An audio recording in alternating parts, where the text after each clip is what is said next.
নোয়াখালী জেলার ৯টি উপজেলার মধ্যে ৬টিতে ফায়ার সার্ভিস না থাকায় লাখ লাখ টাকার সম্পদ পড়ে যাচ্ছে। যেসব উপজেলায় আছে সেখানেও নেই প্রয়োজনীয় জনবল, ফলে ব্যবসায়ীদের সবসময় থাকতে হয় আগুন আতঙ্কে।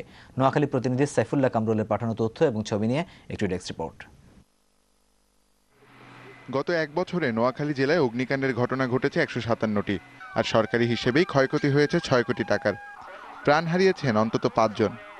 ব্যবসায়ীরা বলছেন অগ্নিকাণ্ডের কারণে তারা নিশ্চিন্তে বিনিয়োগ করতে পারছেন না। চাটখিল বাজারে একতা সুপার মার্কেট আগুন লেগে কোটি কোটি টাকার সম্পদ ব্যবসায়ীরা ব্যবসা হারাইছে। নোয়াখালীর থেকে এখানে ফায়ার সার্ভিস আসি আগুন কেন নিবানো সম্ভব নয়, যেহেতু অনতিবিলম্বে জনগণের দাবি চাটখিলে একটা ফায়ার সার্ভিস দেওয়ার জন্য। এদিকে ৩টি উপজেলায় ফায়ার স্টেশন থাকলেও নেই প্রয়োজনীয় লোকবল। ফায়ার কর্মকর্তারা বলছেন অগ্নিকাণ্ডের ক্ষয়ক্ষতি কমিয়ে আনতে তারা যথাসাধ্য চেষ্টা করেন, কিন্তু ফায়ার স্টেশন না থাকায় সময় মতো দুর্ঘটনাস্থলে পৌঁছাতে না পারায় কিছুই করার থাকে না। দ্বীপ উপজেলা হাতিয়া সম্পূর্ণ বিচ্ছিন্ন, আগুন লাগলেও আমরা যেতে পারি না, যোগাযোগ ব্যবস্থা অভাবের জন্য আমরা যেতে পারি না। এখানে অত্যন্ত জরুরি ভিত্তিতে অগ্রাধিকার ভিত্তিতে ফায়ার সার্ভিস ও সিভিল ডিফেন্স অবিলম্বে করা উচিত। অগ্নিকাণ্ড ঘটলে বেশি ক্ষতির শিকার হন ব্যবসায়ীরা।